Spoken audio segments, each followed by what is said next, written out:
ನಮಸ್ಕಾರ ಎಲ್ಲರಿಗೂ ಹೆಂಗದಿರಿ ಎಲ್ಲರೂ. ಇವತ್ತು ನಮ್ಮ ದೋಸ್ತರು ದಾಂಡೇಲಿಂದ ಹಳ್ಯಾಲ್ ಬಂದಾರಿ ನನ್ನ ಗಾಡಿ ಟೋ ಮಾಡ್ಕೊಂಡು ಹೋಗಕ್ಕೆ. ಯಾಕಂದ್ರೆ ನನ್ನ ಗಾಡಿ ಅಚಾನಕ್ ಬಂದು ಬಿದ್ದುಬಿಡ್ತೀರಿ. ಗ್ಯಾರೇಜ್ನಾಗ ತೋರಿಸಿದ ಕೂಡಲೇ ಅವ್ರು ಆಗೋದಿಲ್ಲ ಅಂತ ಹೇಳಿದ್ರಿ. ಅದಕ್ಕೆ ನಮ್ದು ದುರಂದರ್ ದೋಸ್ತುಗಳೆಲ್ಲ ಬಂದಾರ. ಈಗ ನಮ್ಮ ಗಾಡಿ ತೊಗೊಂಡು ಹೋಗಿ ದಾಂಡೇಲಿಂದ 25 ಕಿಲೋಮೀಟರ್ ಟ್ರಾವೆಲ್ ಮಾಡಿ ಕೆಲಸ ಬಿಟ್ಟು ಬಂದಾರ್ರಿ.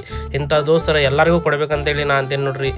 ಒಂದು ಕಾಲಿಗೆ ಬಂದಾರ ಇವರಿಬ್ರು, ಮತ್ತು ನಮ್ಮ ಗಾಡಿ ಕಟ್ಟಾಕತ್ತಾರ ನೋಡ್ರಿ. ಈಗ ಒಬ್ಬೊಬ್ಬರು ಮಾಡಿ ಒಬ್ಬೊಬ್ಬರು ಒಂದೊಂದು ಸಲ ಕಟ್ತಾರೆ ನೋಡ್ರಿ ಹಗ್ಗ. ಯಾಕಂದ್ರೆ ಇವ್ರಿಗೆ ಕಟ್ಟು ನಾಲೆಜ್ ಇಲ್ಲರಿ, ಆದ್ರೂ ಕಟ್ಟಾತಾರೆ. ನೋಡೋಣ್ರಿ ಯಾರು ಬರೋಬರ್ ಕಟ್ತಾರ ಅಂತೇಳಿ. ಫಸ್ಟ್ ನಮ್ಮ ಮಹಾರಾಜ ನಮ್ಮ ಹನಿಪುರ್ ಬಂದ್ರಿ. ಬೇಕು ಅಂತ ಬಂದದಲ್ಲ, ದಾರಿ ತಪ್ಪಿ ಬಂದ ಅವ್ರು ಕಟ್ಟಾಕ್ ಟ್ರೈ ಮಾಡಿದ್ರೆ ಎಲ್ಲ ಕಿಶಾಗಿ ಇಟ್ಕೊಂಡು ಕಟ್ಟಾಕ್ ಚಾಲೂ ಮಾಡಿದ್ರಿ ಬ್ಯಾಕೆಟಿಗೆ. ಅದು ಜಾರ್ತಿದೆ ಅಂತ ಹೇಳಿ ಸ್ವಲ್ಪ ಅವ್ರಿಗೆ ಕಾಮನ್ ಸೆನ್ಸ್ ಇಲ್ಲ ನೋಡ್ರಿ ಅವ್ರಿಗೆ. ಅದು ಏನು ಅರ್ಥವೇ ಆಗ್ತಿಲ್ವೇ ಈ ಕೇಸು. ನಾವು ಆಗೋಂಗಿಲ್ಲ ಅಂತೇಳಿ ನಮ್ಮ ಜೇಸನ್ ಹಿಡಿದ್ರು ಹಿಡ್ಕೊಂಡ್ರೆ. ಜೇಸನ್ ನೋಡ್ರಿ ನಮ್ಗೆ ಕಡಕ್ ಮಾಡಿ ಕಟ್ಟಾತಾನೆ. ಬರೋಬ್ಬರ್ ಕಟ್ಟಾದ್ಕೊಳ್ಳೆ ನಮ್ಮ ಹನಿಪವ್ರಿಗೆ ಸರ್ ಮುಖ ತೋರಿಸ್ಬೇಕಲ್ರಿ.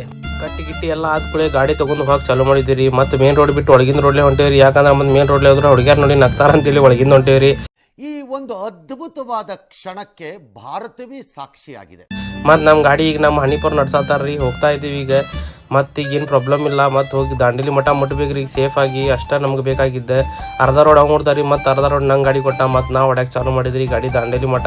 ಹಿಂಗೆ ಮಾಡಿ ದಾಂಡೇಲಿ ಮುಡಿಸಿ ಒಟ್ಟು ಶೋರೂಮ್ನಾಗ ಬಿಟ್ಟೇವ್ರಿ. ಇಂಥ ದೋಸ್ತರು ಎಲ್ಲರಿಗೂ ಸಿಗ್ಬೇಕು ನೋಡ್ರಿ. ವಿಡಿಯೋ ಇಷ್ಟ ಆತಂದ್ರೆ ಒಂದು ಲೈಕ್ ಮಾಡಿರಿ. ಬರ್ತೇನೆ ರೀ.